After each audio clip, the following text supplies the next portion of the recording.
Egg noodles எப்படி செய்யலான்னு பார்க்கலாம் வாங்க. அதுக்கு தேவையான வெங்காயம், கேரட் கொஞ்சம், குடமிளகா கொஞ்சம் கட் பண்ணி வச்சுருக்கேன். எப்படி செய்யலான்னு பார்க்கலாம் வாங்க. நூடுல்ஸ் வந்து சுடுதண்ணியில் வேக வச்சு எடுத்து திரும்ப பச்சை தண்ணியில் போட்டு வடிகட்டி வச்சுருக்கேன். நமக்கு இந்த அளவுக்கு வேக வச்சு எடுத்துக்கணும். இப்போ நூடுல்ஸுக்கு தேவையான அளவு எண்ணெய் ஊற்றிக்கலாம். எண்ணெய் காஞ்சிருச்சு. குடமிளகா, வெங்காயம், கேரட்டு எல்லாம் ஒன்றா சேர்த்துக்கலாம்.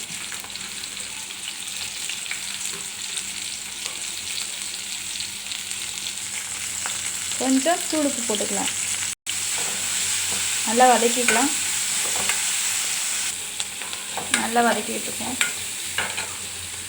இப்போ மிளகுத்தூள் கொஞ்சம் போட்டுக்கலாம். இப்போ எக்கு ஒன்று உடச்சி ஊற்றிக்கலாம்.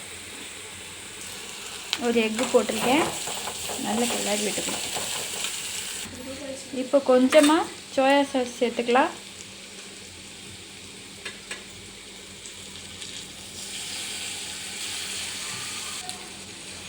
டொமேட்டோ சாஸ் கொஞ்சம் சேர்த்துக்கலாம்.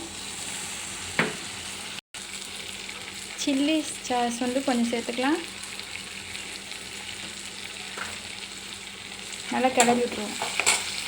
இப்போ நல்லா கிளறி விட்டாச்சு. இப்போ கடைசியாக நூடுல்ஸ் போட்டு நல்லா கிளறி விட்டுருவோம். இப்போது நமக்கு நூடுல்ஸ் ரெடி ஆகிடுச்சு. எப்படி இருக்குன்னு பார்க்கலாம்.